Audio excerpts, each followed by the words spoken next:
hail, you idiots! This is Alec Ransom for the Piledriver, Pittsburgh Piledriver, the Beefcast. I'm Alec Ransom. Hey guys, Beef the Legend here. I don't approve of you talking about our champ that way when he is not here to defend himself. First of all, I for one welcome our Mad Lord champion. Second of all, hello the internet. Worst intro ever. You're listening to the Pittsburgh Piledriver. What the hell is that? Podcast.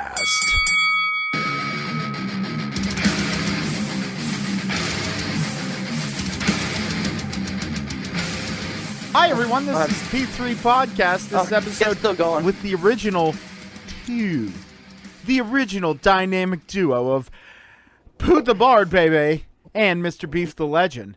What the intro from Mr. the Legend there. And before we get into everything, because we've got a lot to unpack, especially with Beef at the helm, and that's not a slight. That is absolutely true. You are going to be the master of ceremonies tonight, and I'm just going to give my 2 cents pretty much.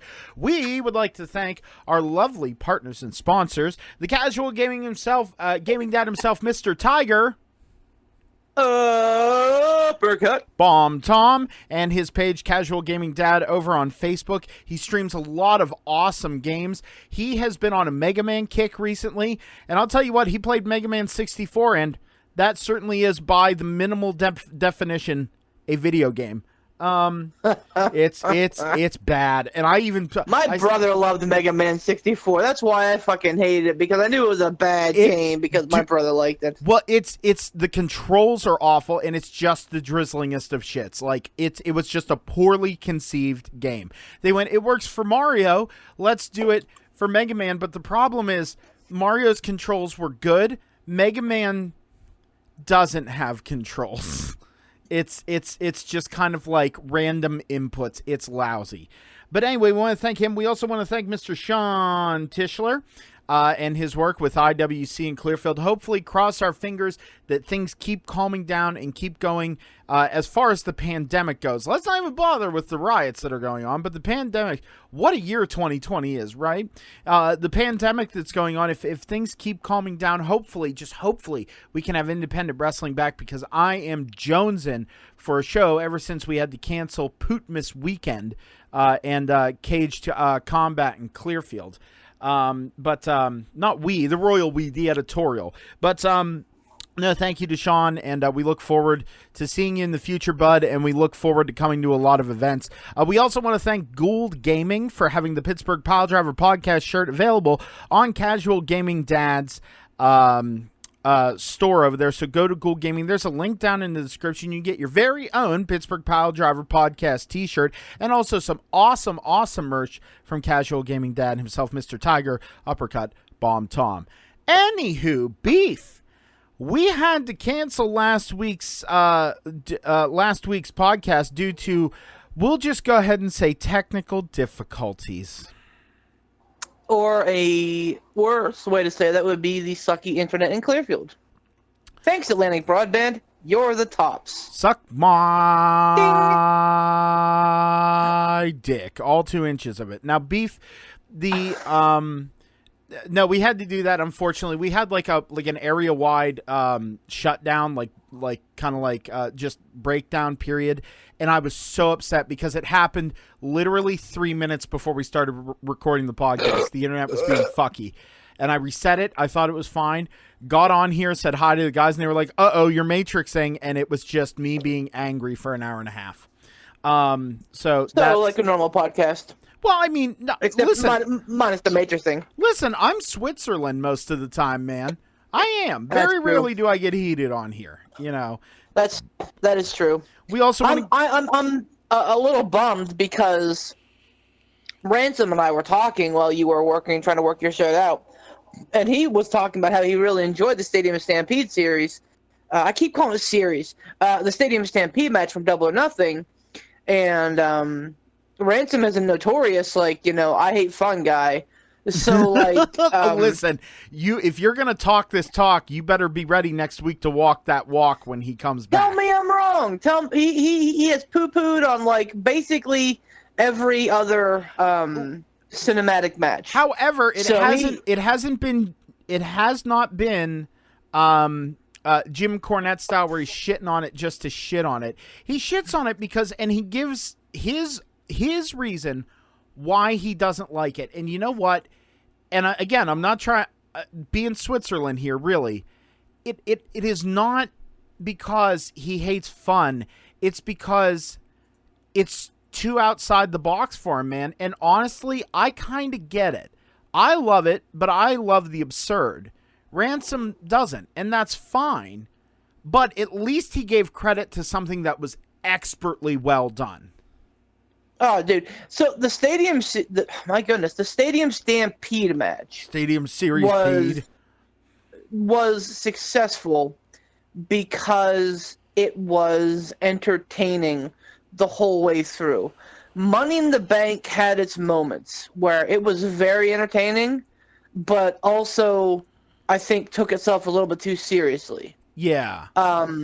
The Bray Wyatt thing was completely out the box. So I do understand why Ransom didn't like that, because Ransom, and I'm not trying to paint a picture with his words here, but like, it was, like you said, too much out of the box for him. It was the Stadium. I'm sorry, go ahead. Well, no, I was going to say it was the Bray Wyatt thing, and admittedly, really, let's be completely down the middle on this one. It wasn't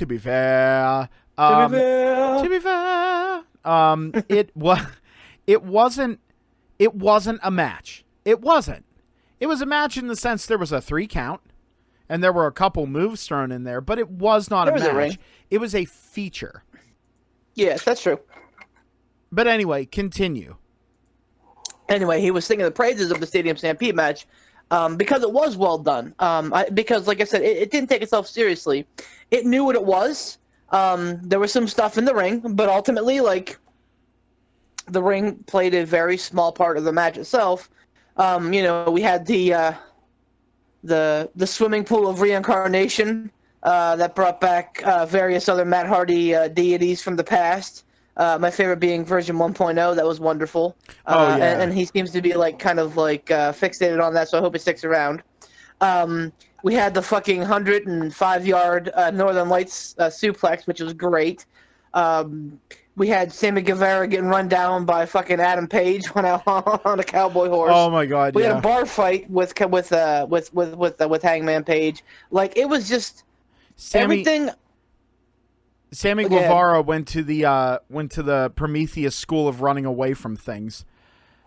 Just run left, dum. Like, it was, but no, that goof aside, oh man, it was so much fun. It's like you said, especially the Adam Page stuff. And like I said, it didn't feel like it knew what it was, and I think that's kind of where Money in the Bank failed, because it felt so. At the time, at first blush, I was a fan of Money in the Bank, and I still am. I still think the Money in the Bank match was interesting. I was still sports entertained by it. But I think if you compare the Money in the Bank match to the Stadium Stampede match, I think that they are different animals, yes. But nonetheless, I think that the Stadium Stampede match did cinematic way better than Money in the Bank did. Which, fucking surprise, surprise, AEW doing something better than WWE. Go fucking figure. But yeah, I mean, so like, I'm a little bummed that we can't, gush over it. But yeah, I mean, he was a fan. I obviously was a fan. Double or Nothing was a great show. If you haven't watched, go out of your way to do so. I'm not going to tell you to spend $50 on the replay. There are other means, but go out of your way to do so. You support AEW, man, because times is tough. Well, we know.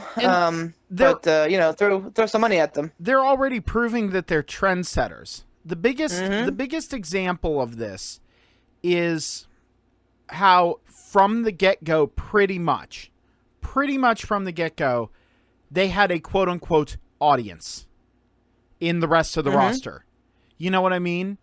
Like, they set that, and then, didn't it go away for a couple weeks, and then they brought it back? Not really. I mean, it's kind of been a staple there. Yeah, Well, and they've added to it. It's not just the boys in the back. I think that there are like production guys involved and things. So I mean, it feels a lot less hollow. Plus, the quote unquote fans there don't have fucking like live earpieces directly from Vince McMahon telling them what the fuck to do at every fucking turn. Oh yeah, and then there is a topic actually on that I want to discuss with you with AEW, because I think we're going to have a debate about it. But in turn, WWE recently with NXT has started doing that with Performance Center talent, like people we haven't seen yet. They're doing it on Raw and SmackDown too. Oh, are they doing it? They had Shotzi fucking Blackheart on Raw as a fan. If you're gonna pick one person off of NXT to pull up as a fan, why fucking Shotzi Blackheart with her green ass hair?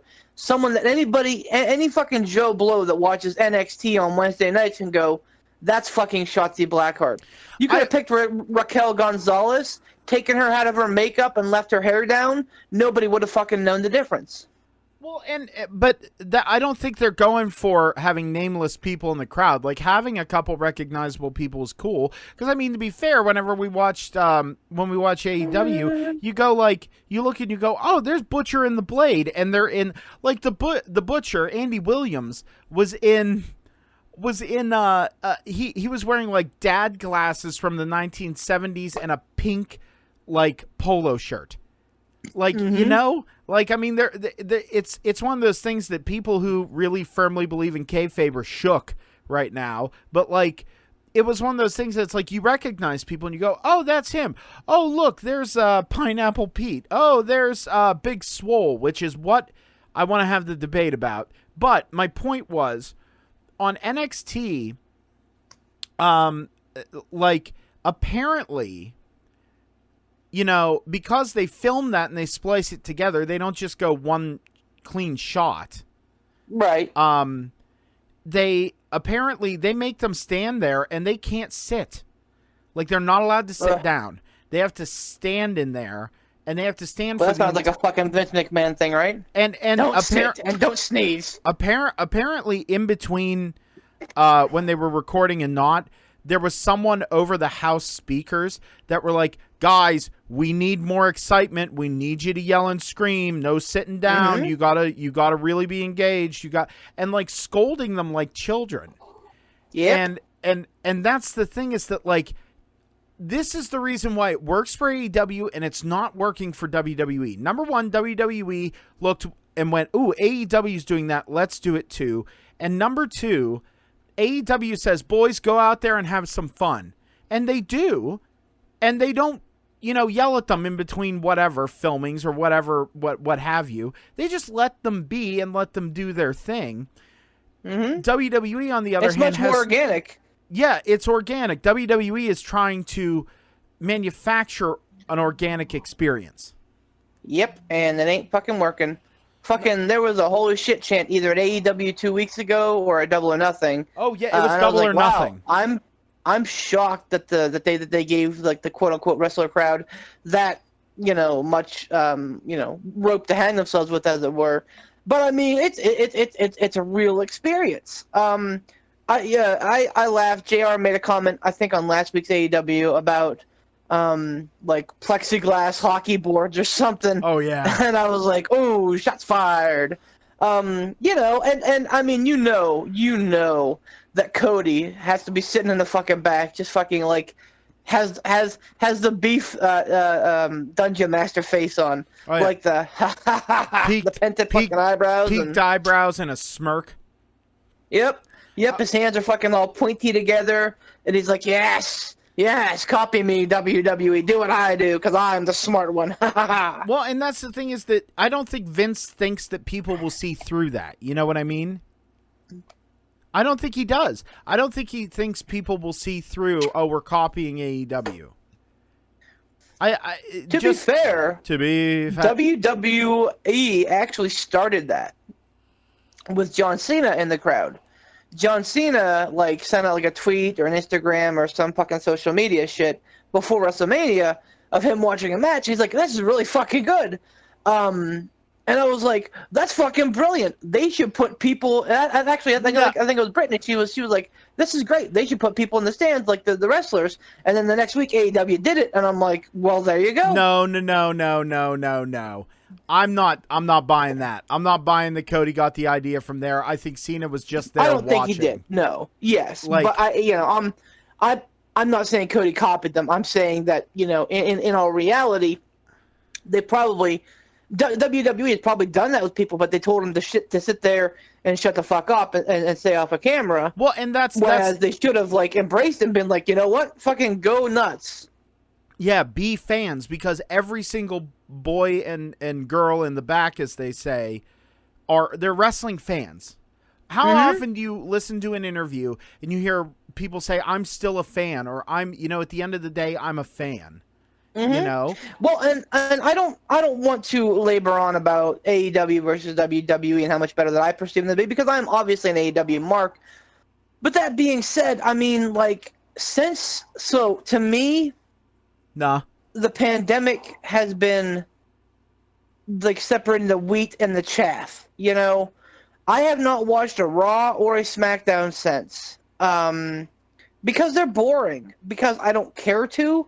Because they have like 7 wrestlers on each show at their disposal. And I'm over it. And it's just not fun to me. NXT has been doing NXT things because, that's what they do. And AEW has been like absolutely thriving in the chaos. It's maddening to me. I mean, the problem with Raw, and honestly, I haven't really watched SmackDown because on the weekends I try and make time. To quote him, the bellhop, fucking problems, plural. Wanna hear? The issue is, Ted the bellhop, by the way. What'd I say, Tim? Tim. You said Tim. Well, Fuck. I mean, it's Tim. Yeah, Tim Roth. Yeah, Tim. Yeah.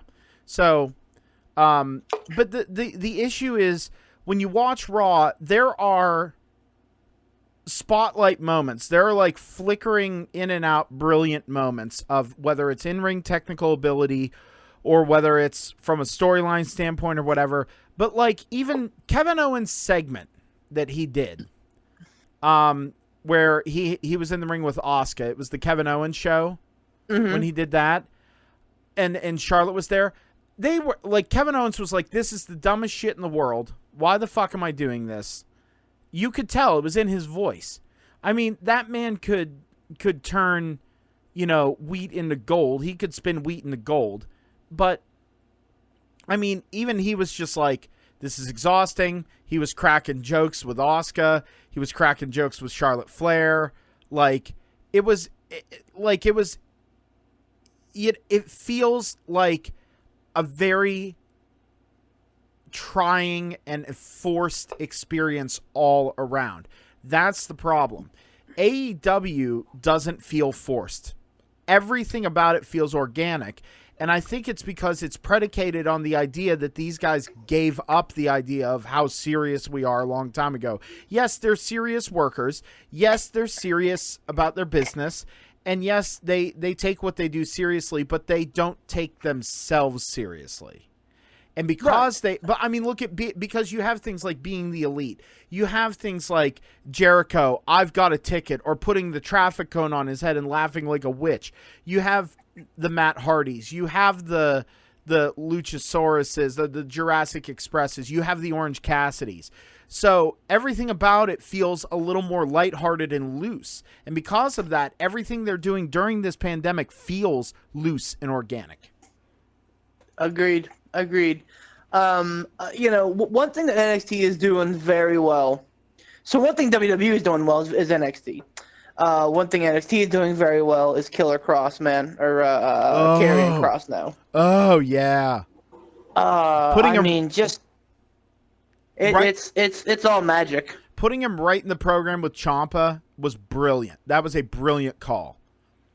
Like, Can you imagine? So let's fantasy book for a minute, and say that they move Takeover SummerSlam to September with SummerSlam, and they have fans in the arena. Like, even if fucking half stadium full, like, can you imagine them all fucking, like, bow and pray, or fall and pray, fall and pray, that's gonna be fucking money, man. Dude, and I have a new example of what that X factor is. Whenever you look at someone and you go, I don't know why, but they have it. Mm-hmm. Karrion Kross, Scarlett aside, she has it. She was born with it. But, like, Karrion Kross, you look at him, and he's an imposing man, but he's not big. You know what I mean? Like, right. He's not thick. He's a big... He looks like a guy that you would go into a shitty dive bar in an alley, and you'd be the one who's never been there before, and he's the one that would beat your ass. Like, yep. He looks like a grizzled vet. Like, I mean, he looks like he's fed up with the world. He sells everything about the gimmick, and he just has, like, when he talks, you shudder. Yeah, man. Oh, the fucking Doomsday Saito is a masterful move, man. Like, I will pop for any kind of a Japanese move. So a fucking Saito suplex, it's a fucking side suplex, but, like, it's the style and it's the impact and it's the ferocity of which you do it. Like, that's the thing, man. Everybody and their brother can use a fucking DDT, but Jake Roberts made that move a fucking feared maneuver because of how he fucking applied it. You can use a fucking spine buster, a DDT, a fucking STF as a finisher, but you have to fucking make it work, John Cena made an STF work. He made it believable as a finisher. Fucking Jake Roberts. Arn Anderson, that fucking spine buster, man. Even Batista's spine buster was fucking incredible. Yes. So, to me, I like Karrion Kross using the Saito suplex and then finishing him off with, like, the, what's he call it? The killer something or other. But the clutch, it's impressive, and I am fucking geeked up for Cross versus Ciampa at the NXT in Your House. I think that's gonna be a barn burner of a match.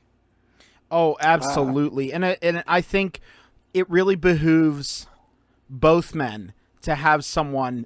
It like the chemistry between them seems so good, and it's just those video. The way they shoot Karrion Kross's videos with just his eyes. It's so good. Yep. And I love. I think I mentioned it. It's been a while, but I think I mentioned on the last show that I love the vignette that he did whenever Ciampa was in the ring, and it was just his eyes in black and white, because it was very reminiscent of Ciampa's entrance video, and it's like that irony is not lost on me. So something that I'm gonna walk back a little bit is the C1, the Cruiserweight Invitational, or the interim. I don't know what the fuck they're calling it. I call it the C1 because it's a fucking G1 but with cruiserweights. So the best of Super Juniors. Anyway, I was very much against Drake Maverick winning the A block. And realistically, I still think that Kushida probably should have been in the match with El Hijo de Fantasma last night. Yeah. But they protected Kushida. To an extent, they protected Jake Atlas. Like, nobody looked bad in that match 2 weeks ago, last week. I was never a Drake Maverick guy. I think he's funny. I think he has spots, and I think that it was awesome to see his emotion, like absolute pure fucking emotion, whenever he got shit canned. Like to see that, and it makes you go, wow, man! Like this dude absolutely loved what he did, even though they did jack shit with him. You could tell that he was in his dream job. Oh, and dude, the thing about Drake Maverick, and I don't mean to break your gate here, but Drake Maverick, dude, he can work. Mm-hmm. He can work. He's really good. So that's all I wanted to say.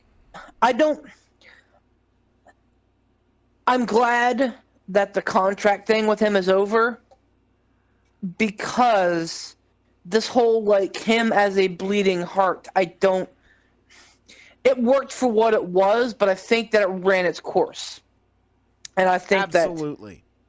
I think that Kushida should have put him away last week, and then they could have done the same thing, where Trips comes out with a contract and hands him the contract and everything, and everybody's fucking happy, and then you get Kushida versus El Hijo del Fantasma. I mean, the match was good last night. It wasn't like, fucking blow my socks off great, which I think that Kushida versus Phantasma could have been. But like the shifty finish with the fucking like masked guys coming out, I'm 6-1 way, half a dozen about that. But NXT, Triple H, whoever is into the fucking helm there, had a real good like finger on the pulse moment where they understood that had come to a head and they needed to do something else. So I'm glad that it happened.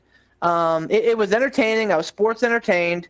I am a little surprised, though, because I thought for certain when either Phantasma or Drake won last night that Devlin would come out and, take him down. Oh, yeah. And then everyone's like, oh, and then it's a fucking, like, Razor Ramon, Shawn Michaels thing, where they both have a belt. Who's the true, or even Cena versus Ray, or Cena versus Punk thing, like they both have a belt. Who's entitled to it? I think I would love to see an angle like that come back, man. Whenever it's done well, it's always fun. And I think I mean, we haven't seen enough of El Hijo de Fantasma. We haven't seen enough of him yet. But having someone like Devlin being able to, if need be, carry the talking side of it and kind of the selling it, like from a, from the promo side of things. I mean, Devlin's perfect for that because he's a great, arrogant, shit-eating heel. I really hope that they do some development stuff and they keep guys like Phantasma, Kushida, what's his name? The guy. Oh gosh. Akira Tozawa. I want them to keep them far away from the main roster because Vince does not get and will never get how to use a foreigner. He believes that if you can't talk, you can't make money, which is so fucking far from the truth. It ain't even funny. That's why Sin Cara never succeeded. That's why the Japanese guys are very slow to come because he knows there's a language barrier. And again, if you can't talk, in Vince's mind, you can't sell. Triple H goes, you know what? We'll work through it because wrestling is a universal language. So, and I think, what we've seen of Phantasma in the ring has been pretty good, all things considering, language barrier and everything, Oh, absolutely. As far like Kushida, as far as Kushida goes, I wish he had better entrance music. Oh, I love his entrance music, man. It works, but man, his NJPW music was way better. Agreed, and that's true of most. And NJPW has some pretty fucking rockin' themes, man. Like, I miss I really enjoy Kenny's current song. Oh my gosh, I don't remember the name of it now. But I really miss The Devil's Sky. Oh yeah. And like the Young Bucks use their NJPW music. Hangman Page uses his NJPW music. I actually kind of like Moxley's NJPW better than his AEW theme. Well, so like, I don't know Moxley's NJPW as well. It's good. It's along the same vein, like hard rock riffs and like soloing and such. So it's of the same idea. Lance Archer's another one. He's using the same song that he used in Japan. So like I get, like, to me the New Japan themes, and like even the ones who have never come over, like Okada's is a classic. Kota Ibushi's, Hiroshi Tanahashi, Evil, Sonata. Naito, like the list goes on. Like they have some bangers. Will Ospreay. Oh yeah, man. Like, so. If you don't mind, I kind of want to take a step back because we're going off into the weeds a little bit. I want to take a step back. Of course, we always do. Yep. Okay, Drake Maverick. I want to just put the cherry on top of this conversation. Here's the big question. So whenever this angle started and it became apparent that like his situation was in a work, there are a lot of people now with the payoff, having the payoff of it, of him signing a new contract. That moment, there's a lot of people who praise it and they're like, oh, this is great. What a payoff. What storytelling. But there's also a lot of people, it's a 50-50 split, that are like, yo, this is in really bad taste because his video was the most emotional of the bunch. I don't think it was a work. No, it was. And Drake Maverick came out and said, yeah, I came up with this storyline. Really? The whole thing? Yes. Drake Maverick came up with the idea and brought it to the office. And like, maybe initially they were going to let him go, but he came to the office and said, hey, listen, before you do that, hear me out. And he laid it out because he was already shit. Yeah, he apparently that's what I read, is that he came up with this.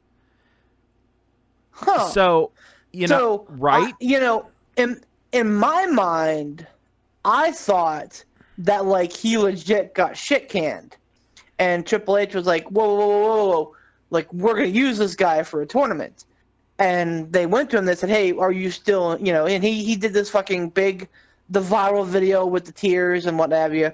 And, they went to him and said, hey, would you be willing to, finish out and, work a couple more matches? He's like, oh, yeah, for sure. And that caught the eyes of the brass, who were like, look at this guy's video getting all the reaction. Look at this guy's willingness to come back and work for us, even though we just shit canned him. Like, that's loyalty. And like, to me, I thought that's exactly what happened. I'm like, oh man, okay, that's great. But if you're saying it's a work from start to finish, that Drake was never fired, that the fucking video was a false attestation, then I'm gonna take a big old steaming fucking dookie on it, man. No, thank you. I know you're very black and white on things. You're very left or right. Now listen, listen.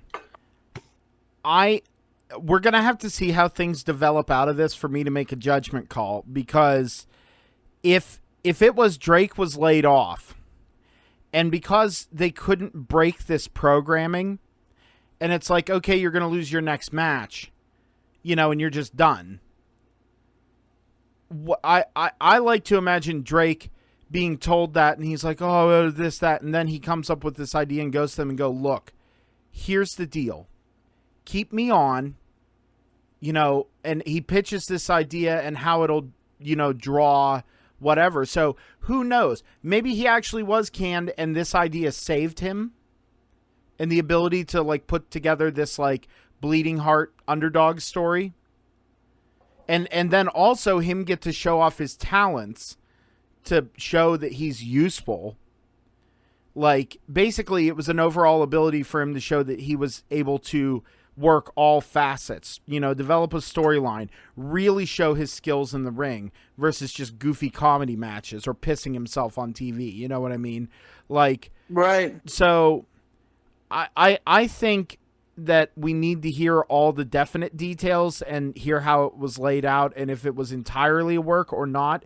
If it was entirely a work, the story was still really good, but I find it distasteful that they would kind of use the template of what a shit ton of people in our country, let alone the world, are dealing with to do that. However, the story itself in a box was really, really good.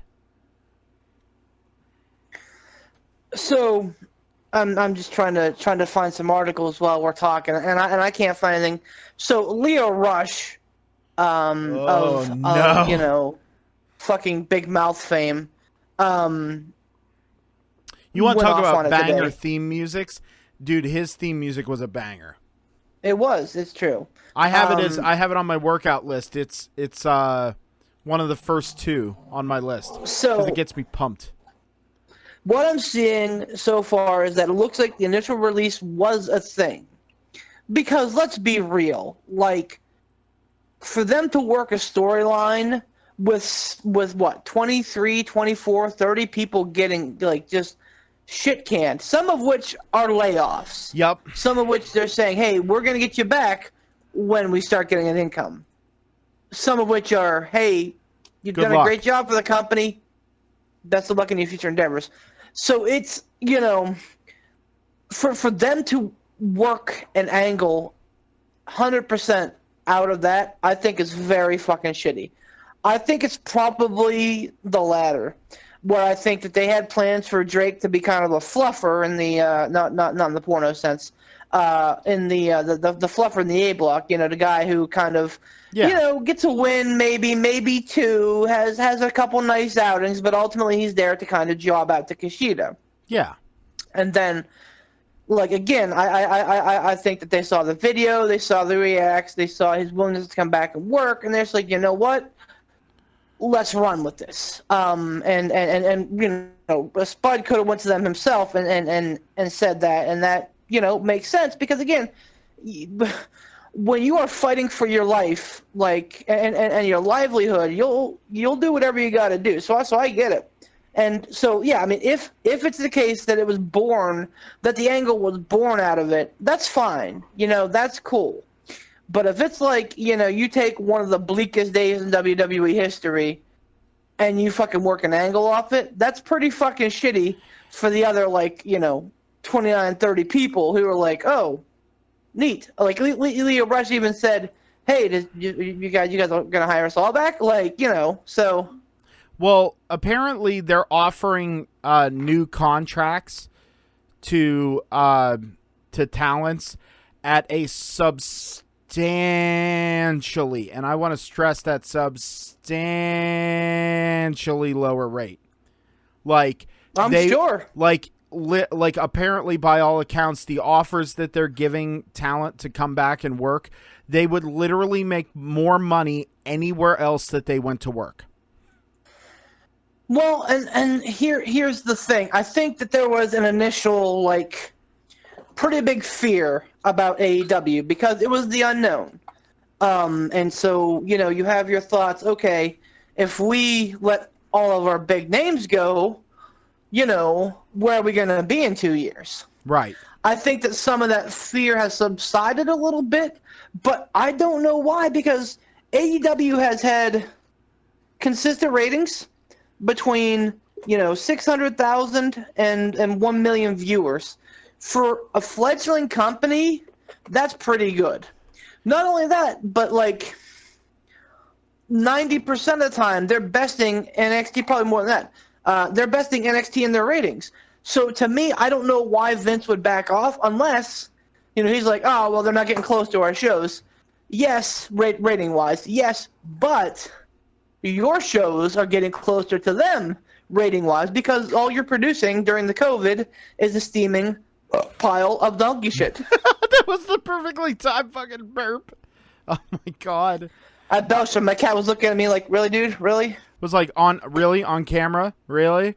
No, and I absolutely am right there with you. Like, that's the problem is perspective on that. Like you said, oh, they're not growing. They're not even close to our numbers. They're going, well, you're getting close to theirs. Yeah, you know what I mean? Yeah, exactly. Like, you're sliding back down the mountain where they're climbing up. So, I'm telling you, man, like, so, I mean, AEW is not perfect. I think they've missed the chord on a couple things.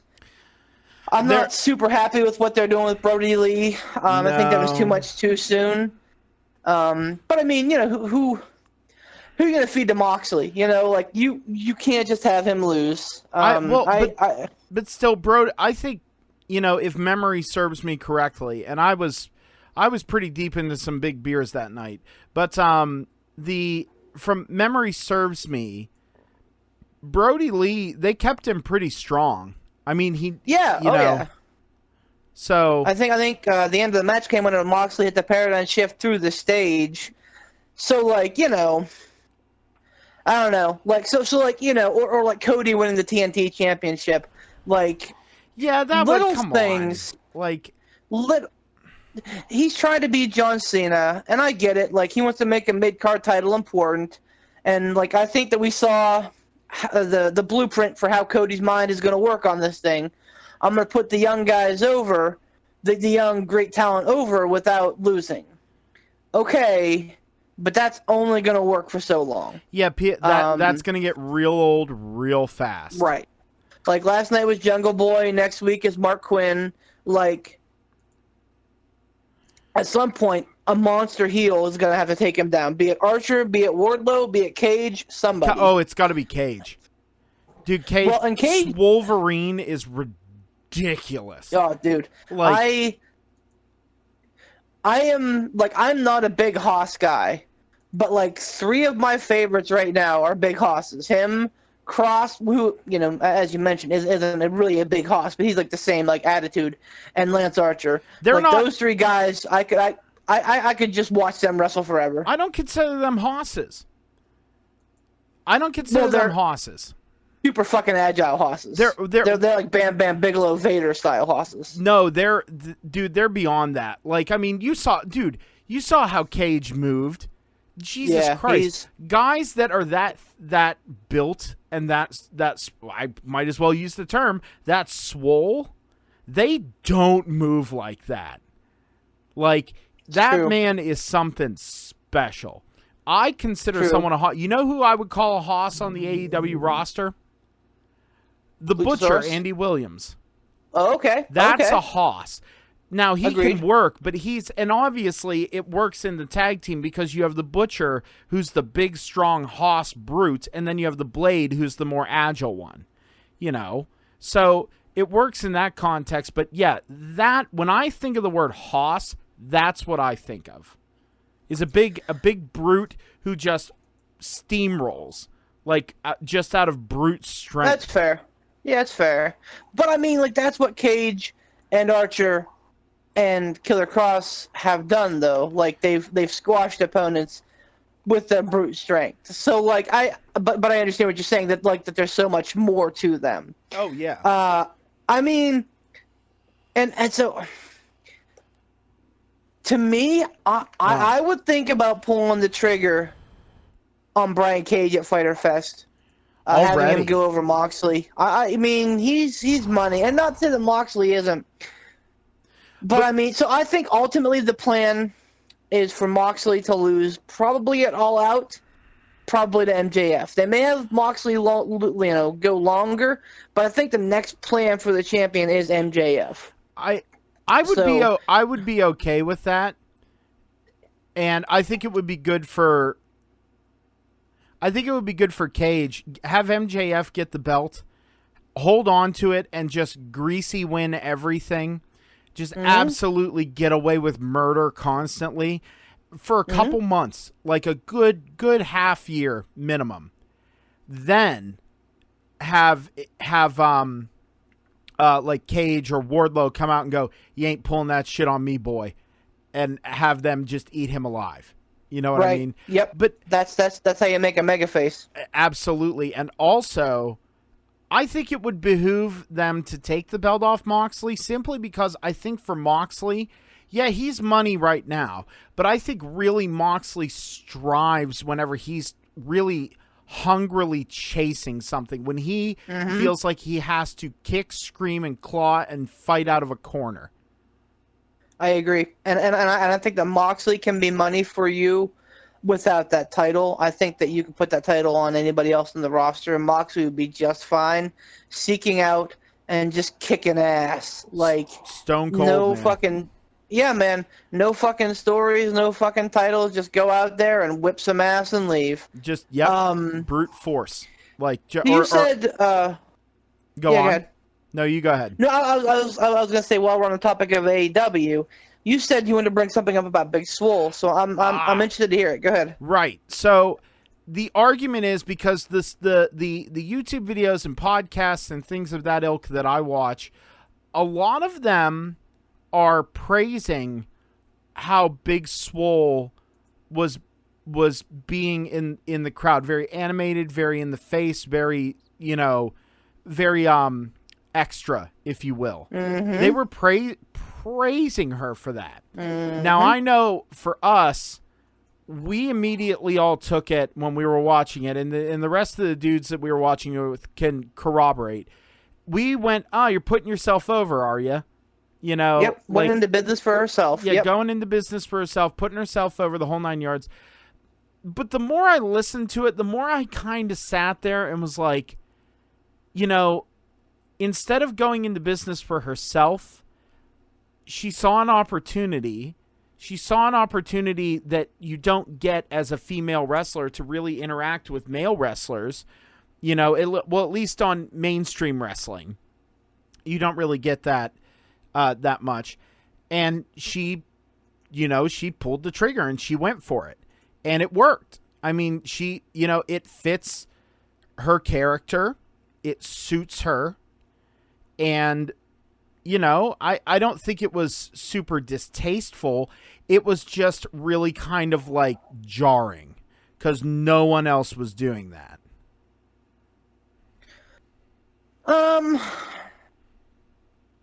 I don't know. It's a tough call. It's a gray area. Because you're 100% correct. That is like the Vince McMahon school of thinking. Hey, you had this opportunity and you reached up and you grabbed the brass ring. Something that he's fucking said time and time again. Oh, that old brass ring. Sometimes the doors that you get and the windows that open for you are so minute that you have to put your foot in, and by God, that door could fucking crush your foot and you could be maimed the rest of your life. Yep. Or you get into that door and you get to see what's behind door number one. So, you're right. It is a thin line because we still have wrestlers at ringside. So, let's say, for example, that they push Swole, and by all accounts, it seems like they may be gearing up to do just that. She gave Nyla Rose a hell of a run for her money last night, and then had a altercation with Britt Baker, who they're fucking making, printing money with right now. Oh, yeah. The fucking role model thing with the fucking, they... And I don't want to get off Swole too much, but last night they had a segment with Britt Baker rehabbing from her fucking wheelchair. Yeah. The doctor, the AEW doctor tried to hand her a heavy weight and she dropped it, and her assistant brought her a little weight and she pumped it up, and she was using the big fucking the big fucking ropes, and they were barely moving. It was just amazing. The shtick was great, and I think that's a perfect way to keep her on TV, keep her in people's minds without her being an active competitor. You know who's been training her on how to be a good heel? Who's that? Mr. Adam Cole. Adam Cole, baby. Mm-hmm. Yeah. Oh, she said in an interview with Chris Van Vliet that Adam has really helped her because she's not naturally a heel. Right. Like she even said, she's like, I'm just, it doesn't come naturally to me. And Adam's been apparently helping her quite a bit develop the attitude surrounding the role being model a heel. persona. Yeah, that not surprised me in the least. But back to Swole. Yes. So if they are in fact pushing her out because of that, because you're right, she was very vocal. She was in a lot of people's face. She was in Archer's face, and both Sheeta and Nyla Rose's face. So like she was very prominent. Like she stuck out like a sore thumb. Yep. And that's not always a bad thing. But here's the thing.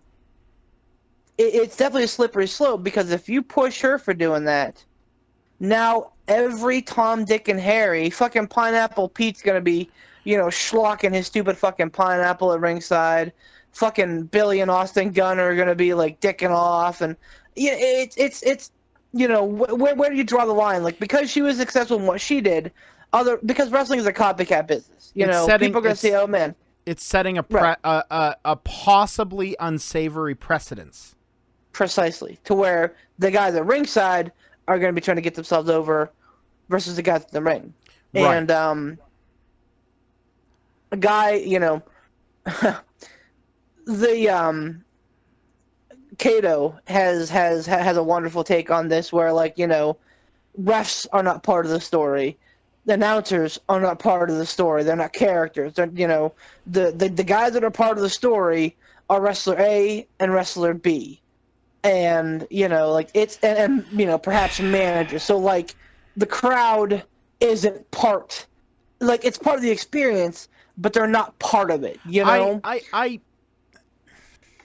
That's it's antiquated. If you want to get really esoteric, that's arguable. It's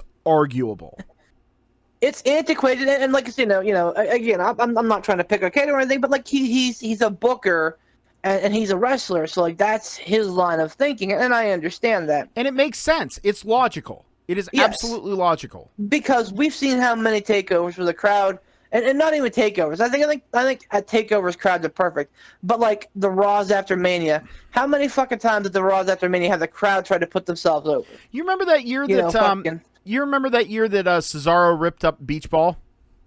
Yep. I loved it. And we sang the praises of Cesaro up, down, left, and right all night. They'll do fucking waves, and they'll do the fucking Fandango song, and if they get bored, they'll fucking chant CM Punk. See, I don't think there's anything wrong with a wave.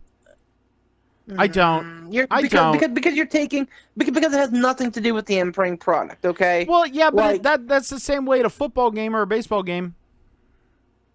Same thing. Not true. Not at all true, because wrestling is choreographed, and while it feeds off the emotion of the crowd, it feeds off the emotion of the crowd off of what they're doing. Football, baseball, hockey are all momentum sports, where the crowd can change the momentum in your favor by being rowdy. So that to me has no place at a wrestling match, but I have no problem with it at a sporting event. I hear what you're saying, but it's a different psychology.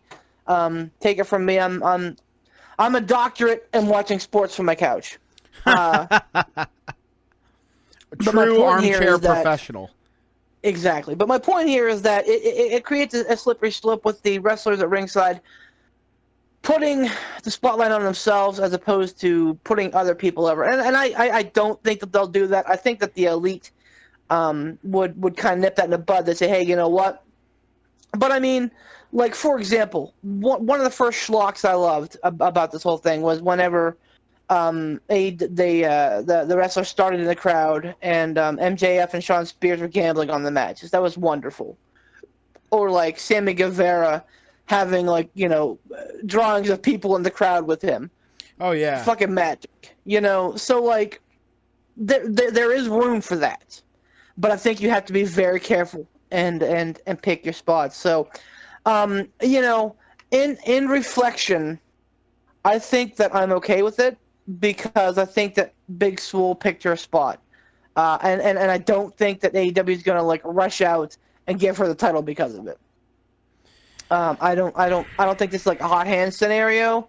But I think it could lead to more for her, which again I'm fine with, because while she is it seems like she's very young in the ring, she's also improving at a pretty alarming rate. So, and that's her boyfriend is Cedric Alexander, right? Yes, I believe. yes. If I'm not mistaken.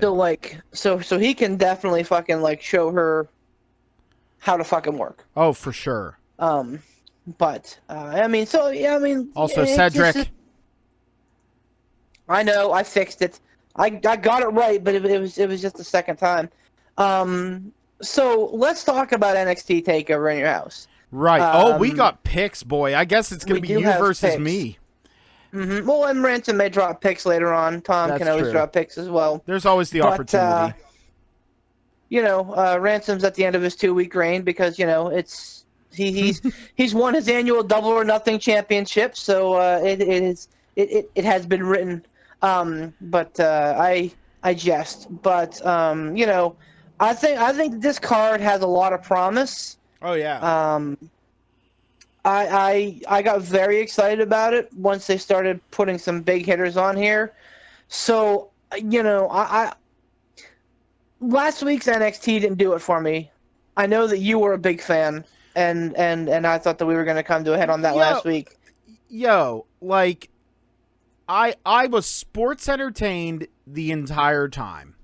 I think what did it for me was whenever Kushida didn't win, that just put a piss poor taste in my mouth. Yeah, but you can't let one questionable decision fucking ruin everything for you. You can't. I can do what I want. I know you normally do that, and I'm trying to break you of that habit, little doggy. But it's. I think Riddle Thatcher was good. It could have gone longer, but it was good. Riddle Thatcher was the highlight for me. That was amazing. Saying it was good was. It wasn't long enough, man. I felt like I could have got another segment. Give me another 5-7 minutes out of it. I think would have been great. But less is more, man. They didn't go as long as one would have anticipated for a match of that caliber. However, the whole thing was quality. There wasn't downtime. There wasn't a weird thing. You know what I mean? No, I agree. And the Keith Lee Mia Yim vignette, the copying of the dinner with the Garganos was cringy. I don't care who says what. It was cringy. And Keith Lee's one of my favorite guys right now. What? The vignette with Keith Lee and Mia Yim. Yeah, I know. But what did you say about Keith Lee at the end? I said Keith Lee's one of my favorite guys right now. Yeah. So for me to say that. Keith Lee's not the greatest on the mic. He's entertaining, but I don't. Skits like that bug me. I like the original Dinner with the Garganos. I thought that was well done. I didn't like the parody of it. I thought it was beneath NXT. See, but again, that's just me. I watched Dinner with the Garganos and I was confused.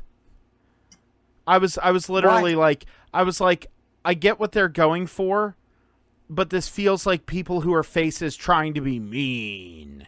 It felt weird to me because I'm I think instead of going weird, creepy, it went cheesy. That was my take. The Mia Yim, the Keith Lee thing, I just threw that away out of my mind. I was okay, I get it. It's part of the thing. Bad. It's bad. But it's awesome having Brittany watch wrestling with me because she is not inundated like we are. So she is truly watching it from, and I'll say this in the nice way possible, a Mark's perspective. She's last night we were watching NXT. How about new exactly. Fan? There you go. Better. Yeah. And last night we were watching, and Gargano was in the ring. She's like, "What's he doing? Isn't he a really good wrestler?" I'm like, "Yep." And she's like, "What's he doing? Running away in street clothes?"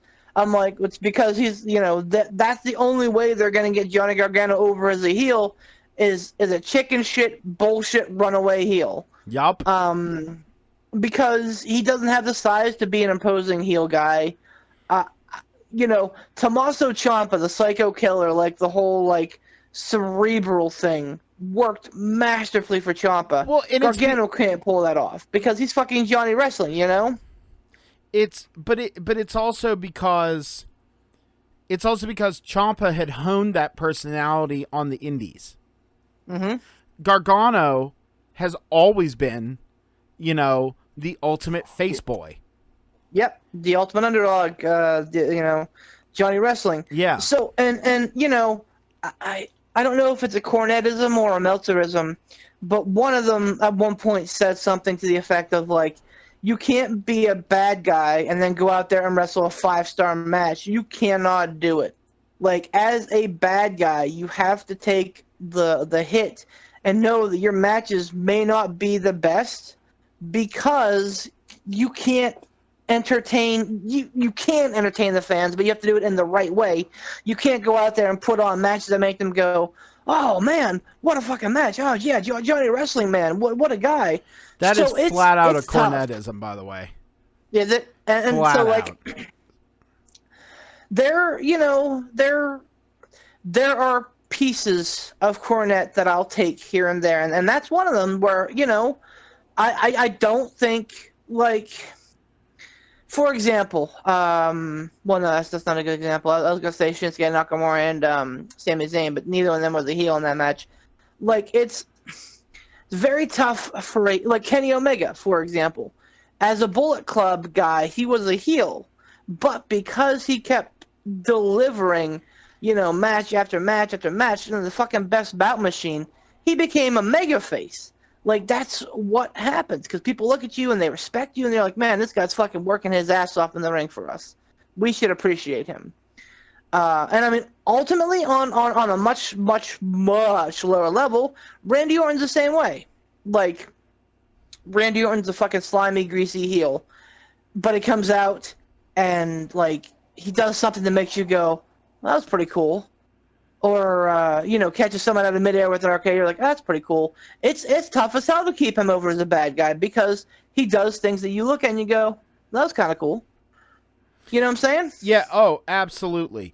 And you mentioned the Sami Zayn Shinsuke Nakamura match, that kind of keynote debut match.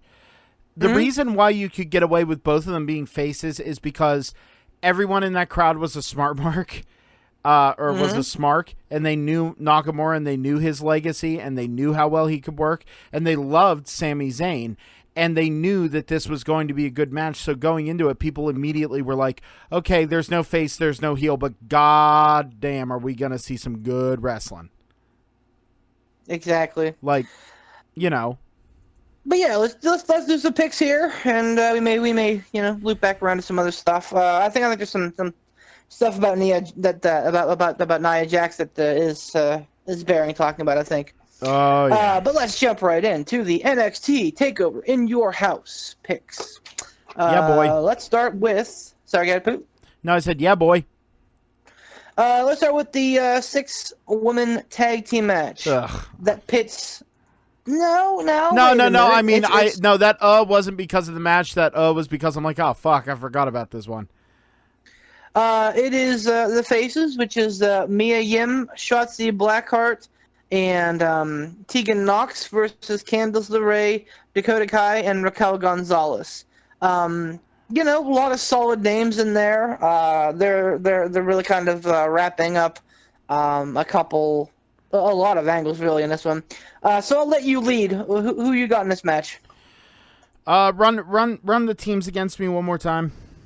Mia Yim, Shotzi Blackheart, Tegan Knox versus Candice LeRae, Dakota Kai, and Raquel Gonzalez.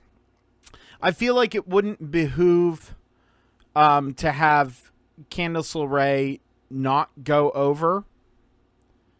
And I know I'm picking one person out of an entire team, and I might not be thinking fourth dimensionally here, but I'm gonna go with Team Candice Wrestling, the Poison Pixie team.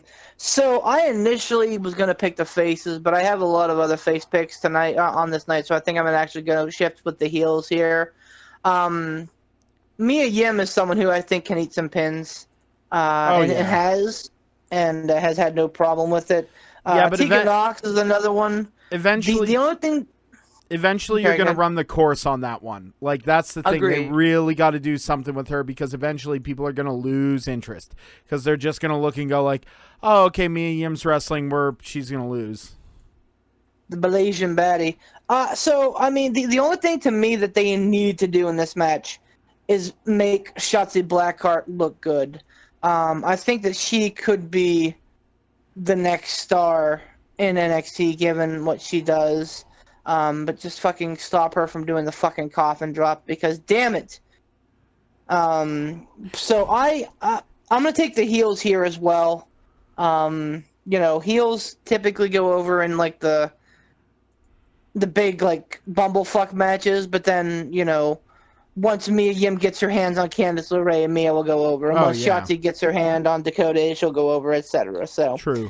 So moving on. The Prince, Finn Balor versus Damian Priest. I'll pick this one first. They built Priest up so much, and he has been the guy who has eaten all of the pins ever. In the matches with him and Killian Dane and Dijakovic, he always ate the pins. In matches with Keith Lee, he always ate the pins. But it's fucking Balor, and it's fucking TakeOver. You don't mess with a good thing. To me, no. Balor and TakeOvers are almost like The Undertaker and WrestleManias. Almost. In that, getting a win over Finn Balor at a TakeOver should be a fucking rite of passage. Are you saying we're transitioning Finn Balor into the gatekeeper position? Maybe. I mean, he's kind of that guy in NXT. He's kind of like the veteran that's like, hey, I've come back to save your asses because, clearly you guys need saving. And I really, really think that they got something bubbling up. So I'm going to pick Balor. The only thing that I'll say, and I'm not, my official pick is Balor on this, but the only thing I'll say is that if somehow, some way Walter is involved, I could see Finn taking the L to set up for Walter versus Balor at TakeOver in Boston. So Balor versus Priest, who you got, Poot? I actually had kind of the same thought. My initial thought actually was Damian Priest, because they got to start building new guys, and I'm sorry, Damian Priest has had a really hard time catching on. Just the whole Archer of Infamy, he looks blasé, but it looks forced. The intro's cool, I like the whole, it's a weird fucking character. He hangs out in the back with models in a strip club, but then he comes out and shoots a fucking bow and arrow. Well, he's my name will be remembered. No, and that's the thing is that they posed it as almost kind of in the vein of a Blade Gothic style urban, club owner, operator, runs with that crew. They need to make it more sleazy. And not sleazy, I'm hanging out with models. Yeah, that's just what I do. It needs to be he's in a room that's black and with velvet curtains and candles everywhere.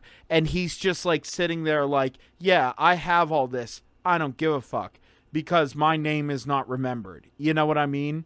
I will make my mark. And just everything going on around him, he's laser focused on the camera. It's a good idea, but it's being executed in a very mediocre way, if that makes sense. I feel like the Archer of Infamy thing is a no-go, man. They just need to drop the stupid fucking arrow shooting, stop him from doing that stupid fucking arrow shooting before he does his big twirling boot move. Just stop it. Yeah, we've been saying it a lot tonight. It feels forced. Yep. It feels very forced. So I feel like there will probably be and then I thought the same thing because they've been building up Balor versus Walter. It's going to be one of two things. Either there's going to be fuckery on behalf of Imperium, where they're going to make him lose the match, or Balor will win the match, and when he's celebrating, he'll get beat down. It's one of the two. Right, because I think that they're going to be forward thinking here. But what's your pick? Again, it's those two scenarios. I'm like, how do they do this? I think if they're going to start taking it that direction, Balor needs to look a little bit weak going into the Walter match. So when he wins over Walter, it's actually a big deal.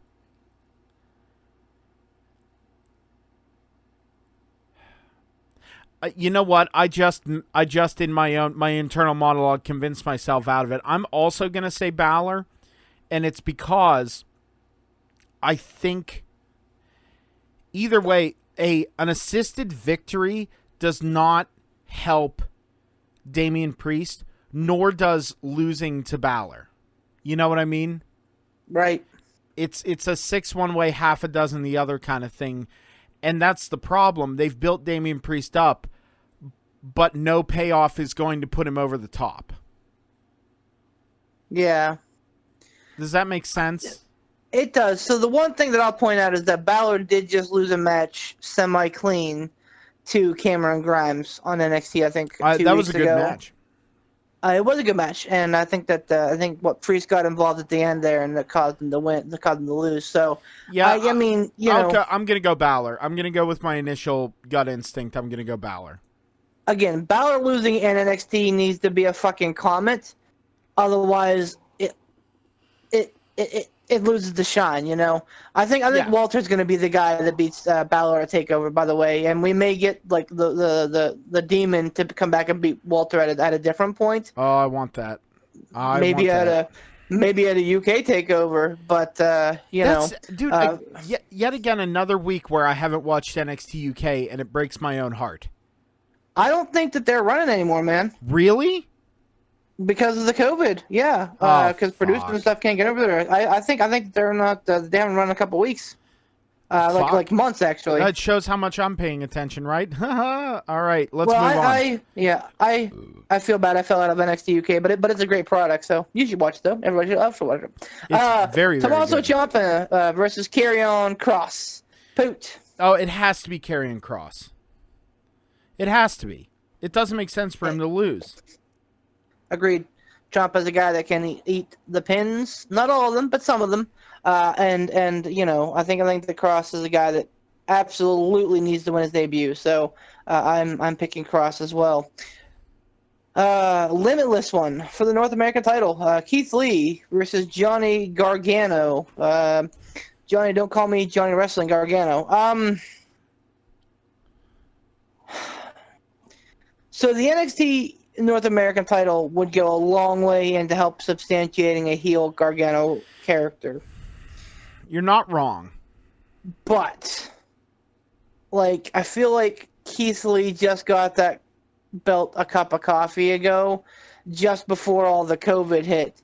And the reason that they gave it to Keith Lee is because he is such a fucking fans guy. So, but on the flip side, it would make sense for him to then beat Johnny Gargano later down the line. I don't know, man. I think Lee retains. It wouldn't shock me to see Karrion Kross versus Lee at SummerSlam Takeover, but so you're Keith Lee to retain. What does Johnny do after this, though? That's the question. I mean, Go feud with Ciampa again? I don't know. No, and that's exactly it. You're like, go fight Ciampa. Go. I thought, again, you and I think very similarly. Once we have the same thought, we then go a different direction. You know what I mean? I'm going to say I'm gonna go with Gargano on this one because I feel like after this, there's nothing for Johnny. Like, I mean, the only thing that there really would be is to keep going after the title, or keep going after the North American title, and have the repeat match at SummerSlam. Mm-hmm. I just don't think that would have the impact that it would. I mean, you would get a couple more weeks out of this feud, but I'm gonna go just so we don't all pick the same things, and also because to me I feel like this is a little bit of an easier call to make. I'm gonna go Johnny gets it, and then Johnny loses it to Karrion Kross at some point. Interesting. Okay. Well, and so just to kind of capitalize on your last thought there, not about the Karrion Kross thing, but about, where does Johnny go from here? I think that we've thought that about a lot of NXT. Like, what happens now? Oh, man, Andrade's getting called up. Oh, McIntyre's gone. Well, there goes Black. Ricochet, too. What are they going to do now? And, like, every single time, it's NXT has rolled with the punches in a way that no other wrestling organization ever has.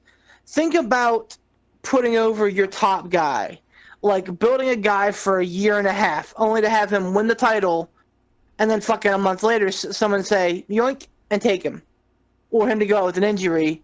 But like that's like a fucking cyclical cycle, man. So like, and I think even better than AEW could, honestly. NXT rolls with the punches amazingly, and that's a testament to their booking. So we'll see what happens with Johnny. Yeah, but I think that no matter what, it's going to be solid. For the NXT Women's title, we have Charlotte, the Queen, versus Io Shirai versus Rhea Ripley. Pootski. Run by me one more time. Charlotte Flair, Io Shirai, Rhea Ripley. Women's title.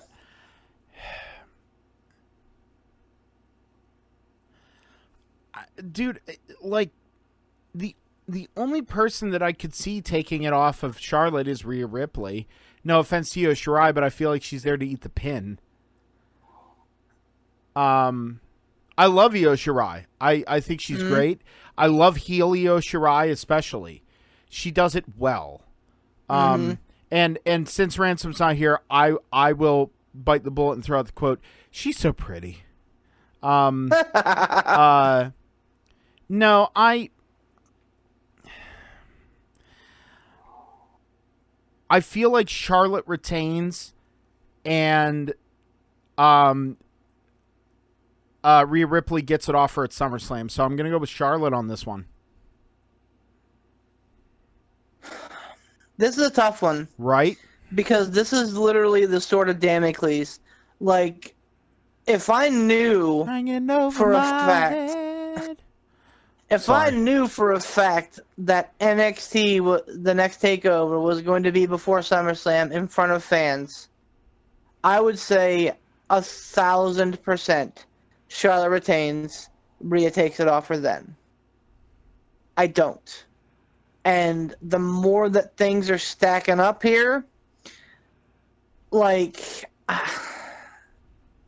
I don't think we're going to see wrestling in front of fans in 2020.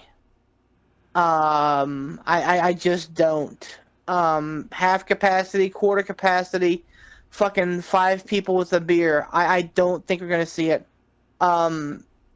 Because as great as they're doing a social distancing, were before Memorial Day, which, by the way, surprise, fucking spike in COVID. All right. I'm just saying, like, no, I know you're trying to. I know. Yeah, I know. But my point remains is that, like, we were doing a great job, and don't get on your pedestal. Focus on what we're doing. No. Yes, I am. But it ties in nicely because I think that had we continued on that process, we may have seen something probably towards the back half of the year in front of some fans. I don't think we're going to see that now. I think we'll see NFL games without fans, college games without fans, baseball, NBA, NHL, all without fans. So that being said, so the payoff for Rhea winning the title back in front of a huge crowd of fans, which I think ultimately would be the payoff, wouldn't be for at least probably another year. So I don't think they're going to wait that long. I think that Rhea Ripley will win the match. I think that she will beat Io Shirai. Would not shock me if they do like a rubber match with her and Charlotte at the SummerSlam NXT event with or without fans. But I think that Rhea wins and beats Io Shirai. That way Charlotte gets out and gets back to working the main roster. Because the other thing is this. I think that Vince views Charlotte as a commodity, as a blue chipper, as it were. And I think that her working NXT, SmackDown, and Raw is probably wearing her pretty fucking thin. So, and as we know, if there's a choice, NXT is the first one to lose. So I think that they're going to get that title off of Charlotte, and that Rhea Ripley will beat will beat Io Shirai for the title on Sunday, maybe posing for a future showdown coming soon. So I'm picking Rhea. You said you pick a Charlotte, right? Yep. I feel like she's going to be down there until SummerSlam. I feel like they're keeping her a little protected so that her return is bigger and better when it comes back whenever there's actually fans there. So, and that's what I'm saying. Like because that's what I'm saying. I know, right? Like, I think the WWE had been planning on that, but I think that they're in good with the president, and he lets them know what the likelihood of these things are. And Boston's mayor, by the way, has come out and said, hey, nothing before Labor Day, and even then, maybe not. So we'll see. But I'm picking Rhea just because. Main event time. Adam Cole, baby, the NXT champion, the longest reigning NXT champion, versus the Velveteen Dream in a backlot brawl. Sure to be a cinematic classic involving the Undisputed Era and what the hell is his name? Dexter Lumis, which has been a fun little aside. Dexter Lumis, he's money. Dexter Lumis is all the money. I love that character. I love it. I'm sold. I'm absolutely sold. I wish they could dial back. I wish they could dial back the Stranger Things vibe about 10%.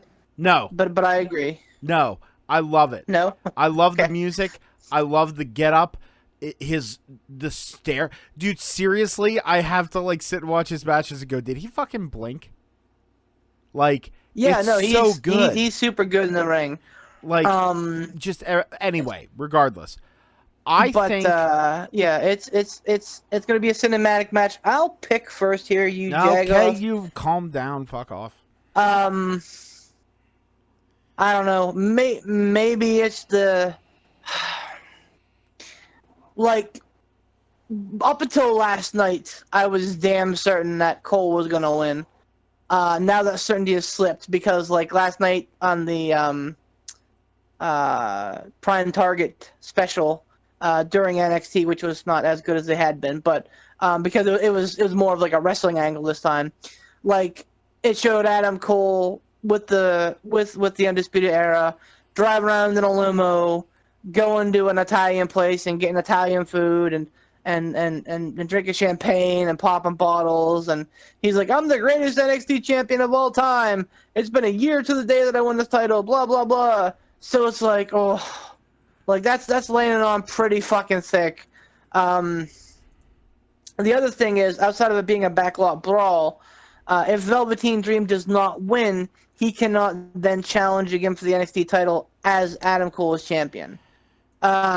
So the deck is really stacked against, but I'm sticking by my guns, man. I think Adam Cole is going to hold this at least for now, and then we'll drop it maybe Johnny Gargano at SummerSlam. Who knows? But Yeah, I think Adam Cole wins here and retains.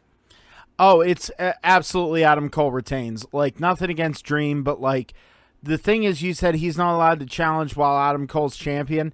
Adam Cole's losing that sumbitch at SummerSlam. So I'm absolutely going with Adam Cole. Like, I said, man, I wouldn't be surprised. And I know this goes against what I said with Gargano, but I wouldn't be surprised if they fast-track Karrion Kross. Right. Because Agreed. Everyone else can kind of fall prey to Adam Cole's, bravado and ego and his army that he has behind him. You know who won't fall for any of that or fall to any of that? Karrion Kross. The man who falls and prays. Yep. The man who will make Adam Cole fall and pray. Dude, I wouldn't be surprised if they put that strap on Karrion Kross at SummerSlam. So I'm going Adam Cole. He's going to hang on to it. Absolutely. Right. There you go. Give it a moment. Give it a moment. I have to go piss. I'll be right back and we'll finish up. All right, hold on. I'll occupy everyone. All right, thank you.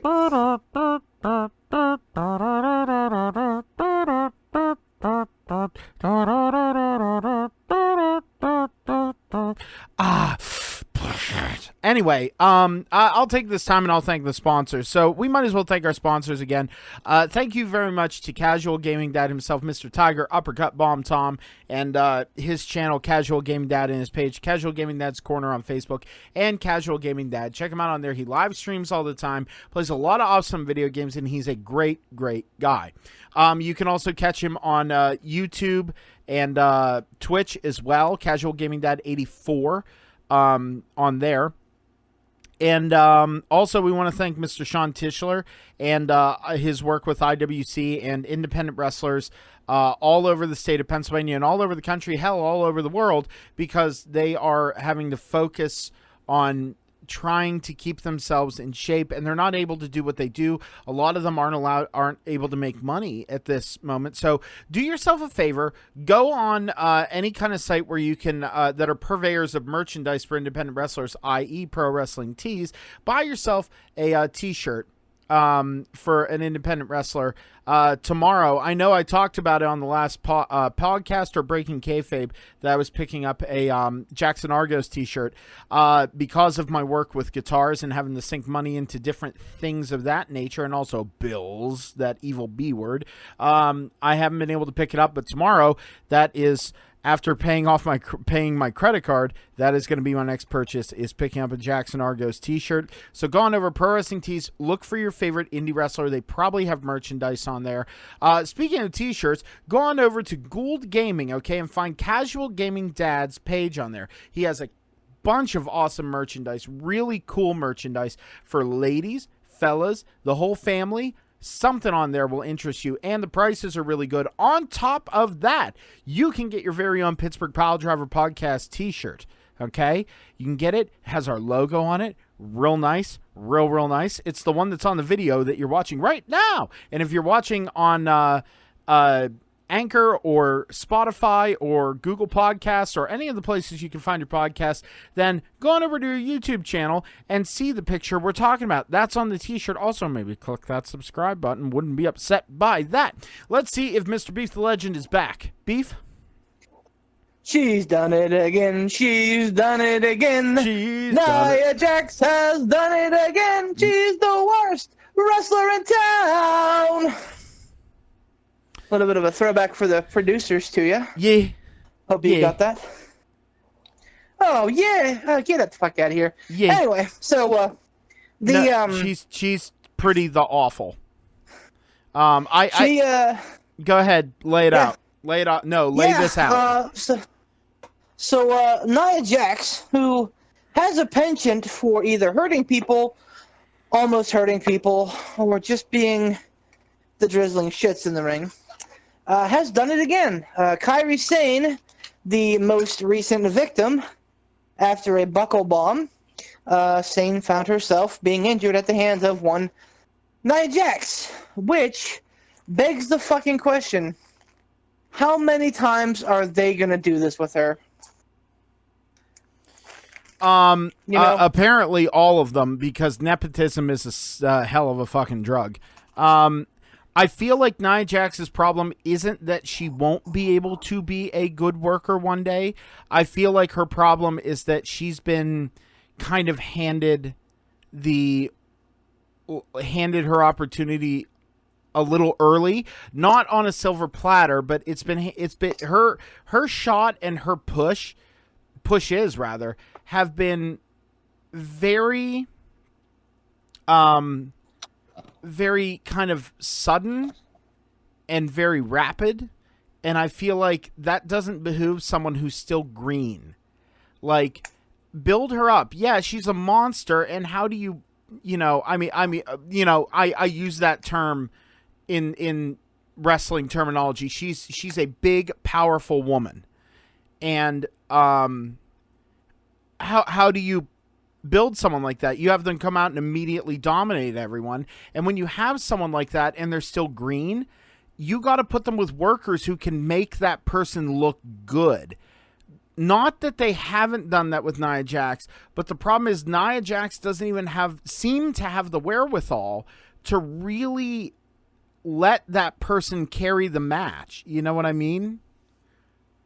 So here's, I used to be a big Nia Jax apologist, because I think that she is a commodity. I think that she is, like you said, a monster in the women's division, but at the same time, I think that she's easy on the eyes, and I think that she can work well under both spotlights. But here's the problem. I think that Nia Jax is aware of that. I think that Nia Jax knows what she is. And I think that Nia, if you watch her Instagram or her Twitter and all that, like, it's very clear that she used to be a model, and she's proud of that, and good for her. But it's like she feels like she doesn't need to put in the time.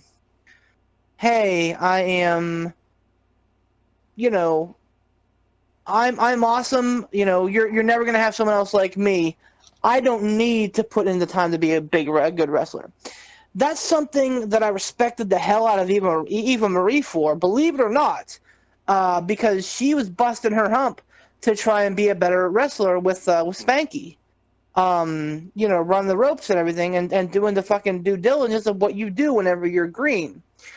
Even though she had the fucking, platter handed to her because she was on Maxim's top 100 list one time, she should be on all the top 100 lists. Anyway, go on. She recognized that she had a fault and that she worked hard on it. So good for her. I don't get the same feeling from Nia Jax. I feel like Nia Jax is stagnant and saying, hey, I'm good. I don't need to work any harder. I need to work smarter. No, Nia, no. Honey, you need to work harder. And if you want a good example of what she could be, you look no further than Nyla Rose. Nyla Rose is absolutely incredible in the ring for as big as she is and what she can do. She's really, really good, and she does not put on like bad matches. So and of course that they're going to draw comparisons because they're very similar in style, size, Nyla Rose is part Native American, Nia Jax is fucking Samoan. Their fucking names are basically damn near the same. So of course there's going to be comparisons between the two. And to me it's no contest, but man, just do better, Nia. Stop hurting people, and for God's sakes, Vince McMahon, if you fucking see that Nia Jax is fucking hurting people, stop putting her in positions to where she can do that until she fucking learns how to wrestle. All right. I feel like Nyla Jax. Wow. Wow. You put that in my head, didn't you? I feel like Nia Jax. Again, I feel like it was just too much too soon. And like you said, There are plenty of people who have benefited from going away and coming back. Perfect example, Drew McIntyre.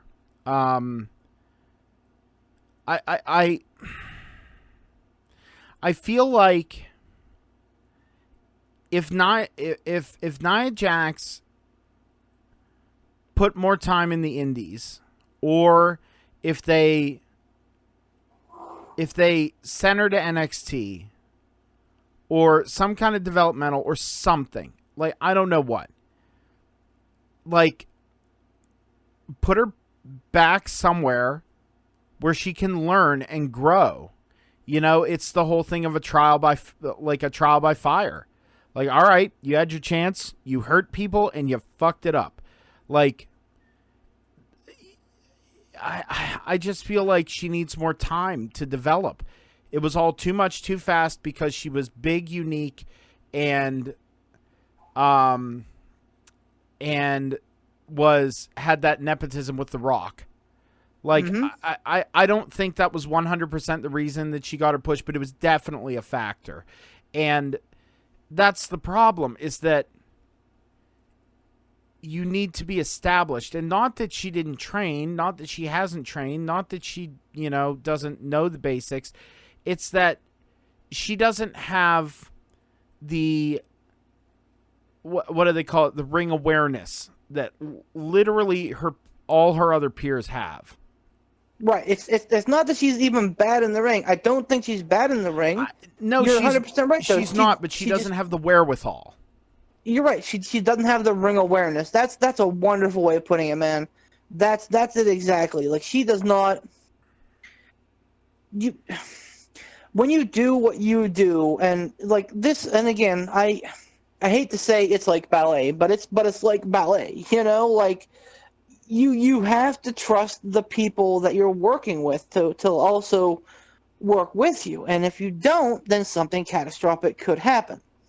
It's not that she's bad in the ring. She's decent in the ring, but she's so careless, and she assumes that everybody else is going to, like, be able to fix what she's doing. And it's like, no, man, like, it's 50-50. You have to help them. Yeah, and that's the problem, is that, whenever she was in matches that were squashes, she was fine because they were squashes. But when she actually had to put in the effort and work, that's when you saw every flaw come out, and that's when someone gets hurt. How many people has she hurt now? She hurt Kairi Sane. Mm-hmm. I believe she damn near hurt Ronda Rousey. If she didn't hurt Ronda Rousey, Alexa Bliss. Charlotte. There was a time where she almost dropped Charlotte on her head. Yep, that's the one that sticks out of my mind. That was right before Charlotte went to SmackDown, and Charlotte lost a match to her to kind of, like, pass the torch to make her, like, the queen bee on Raw. And she damn near dumped her on her head. Yeah, that was scary as fuck. I remember that. Yeah. So, like, just do better. Just do better. No, like, it's not that simple. It's not just do better or be more present. She needs. Now, she was out with an injury. That's why she was gone. But she needs to go away. And she needs to, not in the way of like an angry go away, but it's like she needs to go away from the main roster product. She needs to go somewhere and grind and grind and grind and make it second nature.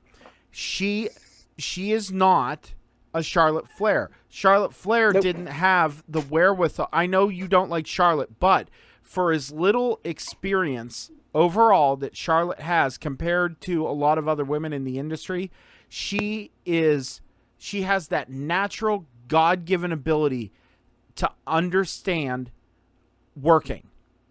Now, it helps that her father is Ric Flair, and she grew up around the business, and she grew up around the ideas and everything like that. But it's the point that someone with the inherent natural technical ability of a Charlotte Flair is rare. Mm-hmm. And Nia Jax is not that. I've said it before that I think that Charlotte has busted her ass to become as good as she is. I'm still not happy about the fucking nepotism with her, and I'm real not happy about her having to, like, basically change who she was entirely new boobs, new face, new nose, new hair. Everything's different with her. But she's worked super fucking hard to be really, really, really crisp in the ring, and it shows. So, but here's the thing, man. Again, if you look at Nia, and again, if you take a look at her her Instagram and stuff, like it's very apparent that she feels like she doesn't. Okay, so I can't say it's apparent because I don't know her from fucking the Man on the Moon, but like it's very. She gives off the vibe that like I've already made it. I'm already here. Fuck the haters, and it's like you're almost there. You just need to, put in the extra little bit of elbow grease. I've said if you're going to walk the walk, you better talk or if you're going to talk the talk, you better walk the walk. Mm-hmm. And she's not walking the walk. Exactly. So. What? No, not at all. I said no, not at all. Real quick, I hate to be a downer, but I do have a legendary letdown. All right. So my legendary letdown is it's people, society, and really wrestling fans for the role that everything played out in the death and passing away, the tragic fucking passing away of Hana Kimura. For those not familiar, Hana Kimura was a wrestler that wrestled in Stardom over in Japan, and she was 23 years old, and she was, while young, already a main event player, already somebody that I watched a few times and said she's going to be in one of the big leagues one day, AEW, WWE, etc. And I said that, she is going to be like top of the mountain because she had charisma, she had a great skill set, and she was just oozing with it, man. Like she was oozing it. And the day before Double or Nothing, she took her own life because of bullying, because of cyberbullying. And it wasn't really wrestling related, but I'm sure that there were wrestling fans who were getting on her. It stemmed from her appearance on a Japanese reality show where she was not well liked, and but the difference is like people attacked her on Twitter, and the difference is like when you're a wrestler and you attack the wrestler on Twitter, okay, you're attacking the wrestler. If we go after Paul Levesque, or we go to Triple H, we want Triple H, not Paul Levesque for the most part. But these people were absolutely like talking about Hana Kimura the person. And over the course of about a 12-hour period, she spiraled down very quickly, and it basically unfolded before the world's eyes on Twitter. So we got to do better. We as wrestling fans, we as people, we got to do better, man. Like that's absolutely unacceptable.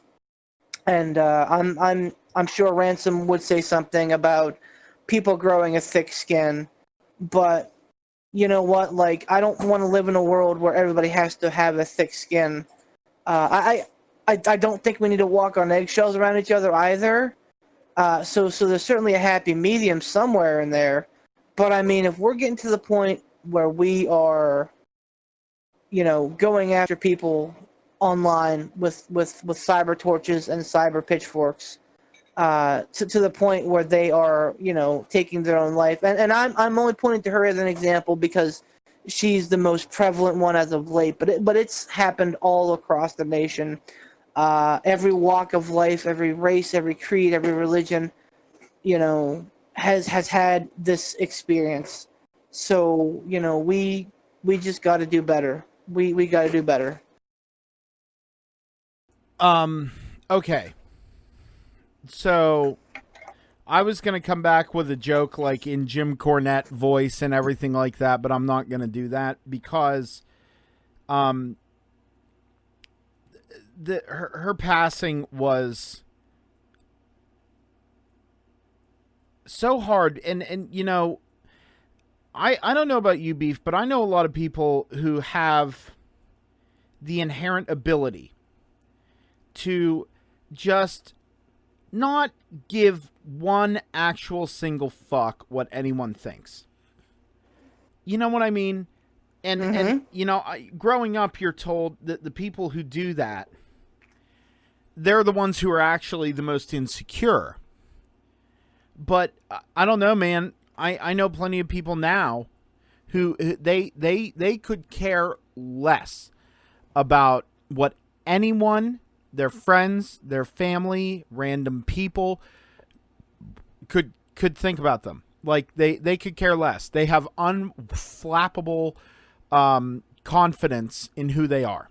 And that's admirable. Good for you. If you're one of those people that just knows who you are and knows what you're about, no matter what anyone says about you, no matter what rumors are floating around, good for you, because that is a very like difficult mindset to put yourself in for most people. Myself, and again, I'm just trying to show how this can work. Cyberbullying, not so much, because it was before my time. You know, when I was younger, I mean, hell, Facebook was invented literally while I was in college. So, like, and I remember it was only for college students. Like, your profile was your name, where you go to college, your hometown, and what room and dorm building you were in. That was it. And you could put whatever you wanted on there. It was the Wild West. It was crazy. But my point is, when I was younger, my whole life, I've always been, believe it or not, I've been a weird kid. I'm 35 and I'm still a weird kid. But like when I was younger, you know, with my brittle bone disease that I have, I had to wear leg braces. And for all you folks out there who are thinking leg braces, think Forrest Gump. I legit had a pair that had the shoes attached. Okay? So I think Forrest Gump. And I wore those all the way through, I think, 7th grade. So, what, 12? About there. And, dude, I had, like, one friend all the way until high school. And every day, elementary through middle school, up until I went to high school, all those years, those developmental years, where your personality and your confidence and what you know and what you like and all those formative years, every single day I was mercilessly made fun of. There were so many days I can think of where my mom would be driving my sister and I to school, and I'd be weeping, asking her, "Don't make me go. Don't make me go. Don't make me go. Don't make me go." Like, I didn't want to go. I didn't want to handle it. I couldn't handle it. I didn't know how to handle it anymore. And begging me to send me to another school, you know, and I didn't see the forest through the trees on that one, because it probably would have been worse if I went somewhere else. But anyway,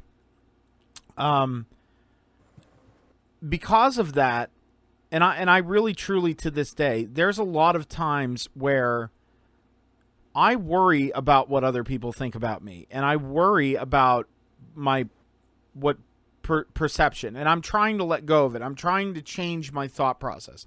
I've been working on it for 35 years. And like the problem is with that, when you're young and you have people attacking you like that, it hits harder. And it hits deeper. And it grinds you down. Especially if it comes in a giant wave like it did.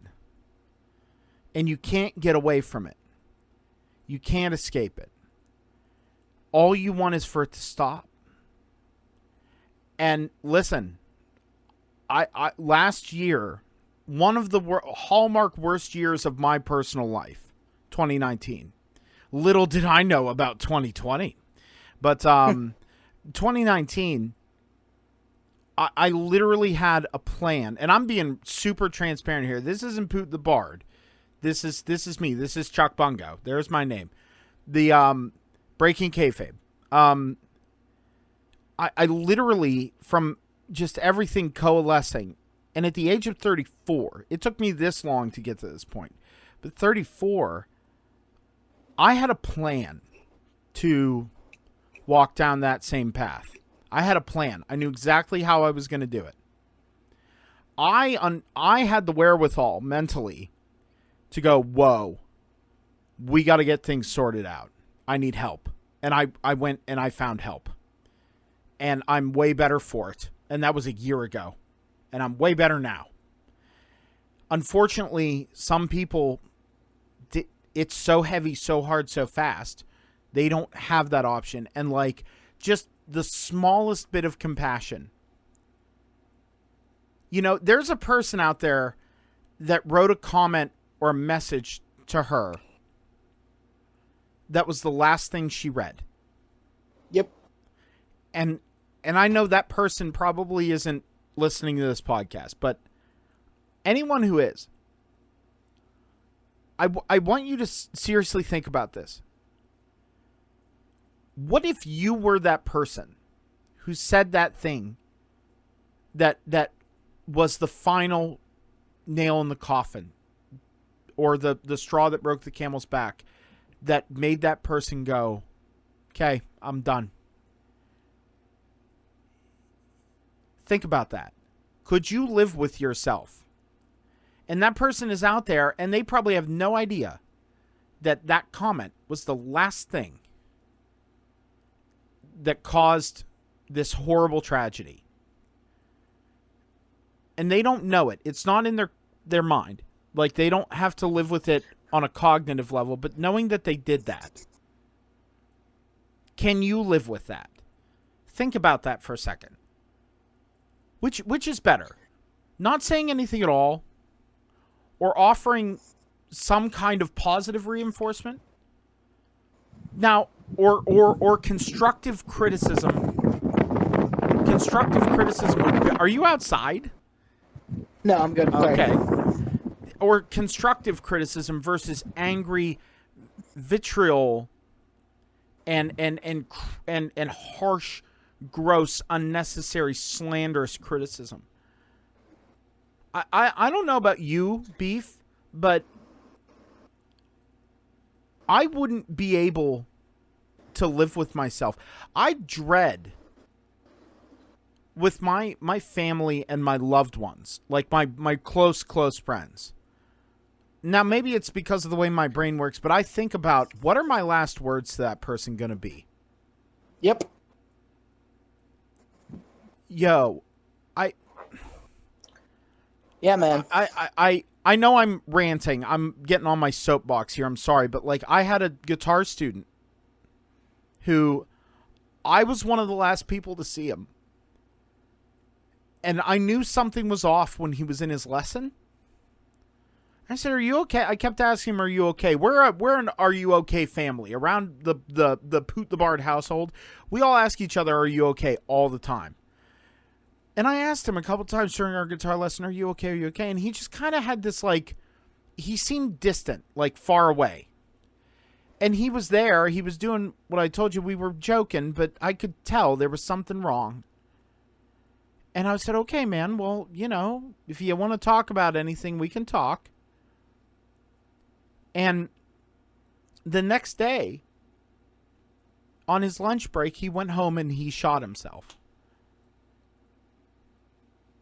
And the thing that's made me sad was, I felt like you, and it's not a solipsism thing. Everyone who has someone who goes through this, you go, how could I have changed it? What could I have said differently to change their mind? Why didn't I do something?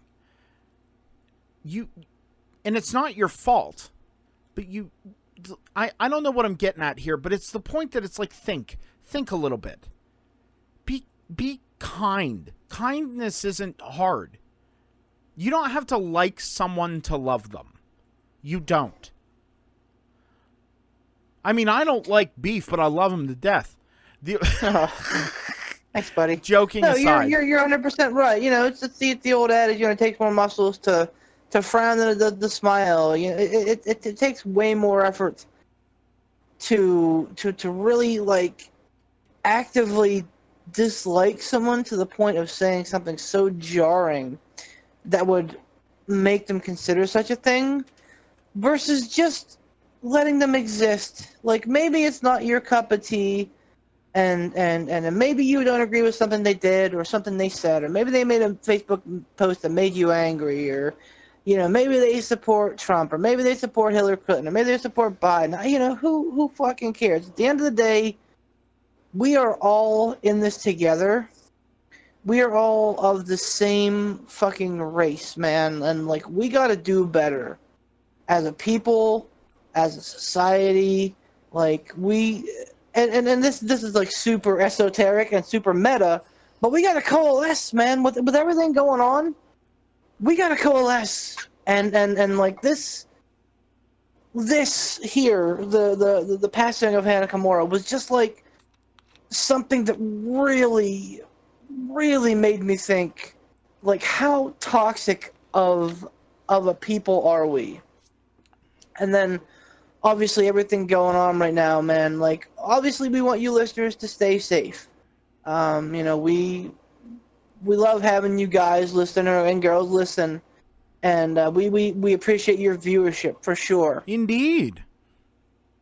So, like, you know, stay safe, stay loving, and just, you know, if you could do something nice for somebody, do it, because you might be the turn that causes the turn that makes somebody say, you know what, I can get through this. Maybe you buying a Big Mac for the person in line behind you could be the one who says, you know what, I'm not going to fire this guy today because it's, you know, it's fucking butterfly effect, man. So, like, again, I'm not trying to be on my soapbox, but, you know, do good. You know, one of my favorite finales of all time is Boy Meets World. And they're all sitting in Mr. Feeney's classroom. And he says, do good. And they're like, don't you mean do good things or do well? I forget the actual line, but he says, no. Do good. Like, that struck such a chord with me, like, watching it growing up. So that's, you know, go and do good. Be part of something positive, as opposed to being something negative, as opposed to taking and ripping someone a new one on Facebook, or as opposed to, you know, being a shitty person for 5.5 seconds. Take a minute. Be positive. Give somebody positive reinforcement. Tell someone you love them. You know, and it doesn't have to be like a platonic love, like a romantic, like, I love, you know. I love Poot the Bard. I love Chuck Bungo. I love Adam Rarick. You know, like, these guys are my best friends, and they, and I'm not afraid to show it. So, like, you know, just do better. And you know, again, the 20 people listening are probably not, you know, the people that need to be reached by this, but you never know. You never know when something's gonna blow up. So yeah, just do better. I agree, and I want to offer something here. We're gonna wrap up because we're getting long in the tooth. The old molar's getting extended, tonight. Yeah, man. I'm gonna pose this to you, and I'm thinking of doing this here soon again. Do yourself a solid. Don't delete your account. Don't make a big statement of closing or blah, blah, blah, blah. Do yourself a favor. On your phone, delete Facebook. Don't close your account. Don't, you know, do any of that. Just delete the app off your phone. Do that for a week. Delete your Facebook app off your phone for a week. See how much that improves your life. I'm not even joking. I did that. That was one of the things I did last year whenever I was so down. I did it for a week and a half, and it was one of the clearest, most peaceful weeks and a half I ever had. It was awesome. It was funny. That's funny you said it, because my wife and I took a trip up to get the car fixed today. It's running wonderfully. So, and we got to your grandma. We fixed the bird feeder for her, and like having a really nice day with my wife. And like I jump on Facebook and I'm immediately like pulled back into it, like, you know, and you know, some of you viewers out there follow me on Facebook, you know that I'm not afraid to get political, whatever. But like it's immediately pulled back in, and I was like 2.5 seconds away from posting the phrase, I was much fucking happier when I wasn't on Facebook today, and I decided not to pull the trigger because, again, do good. I don't want to be negative. So yeah, no, you're not wrong. Breaks are good for everybody. Agreed. Well, but just make sure that you follow us on YouTube and subscribe on YouTube. That way, in case you do decide to turn off your Facebook on your phone, you can still follow us and find out when we post new updates. Hey! And you can also find us over on Anchor.fm over there. And you can also find us on Google Podcasts, Spotify, all those good things. You can find us on a lot of platforms that you find podcasts on. Just search Pittsburgh Piledriver Podcast and take a listen. Like Beef said, subscribe to us on YouTube. We would really appreciate it. And if you do decide, not giving up Facebook, got to keep it, got stuff to do, then make sure you go on over and give our page a like. That's Pittsburgh Piledriver Podcast. One of the things I wanted to try and do is be a little more proactive for the social media stuff. Just, doing my fast count news and stuff like that, because I miss doing that because, but I guess we're in a little bit of a dearth of news, I suppose. Or not a dearth. What's dearth is... Yeah, dearth is lack of, right? Yep. I used it correctly. Proud of myself. But still... maybe I'll need to do that too. But again, thank you to our sponsors, Casual Gaming Dad, over on Facebook, Mr. Tiger Bomb Tom himself, and over Mr. Sean Tischler there in his work with IWC here in the Central Pennsylvania region.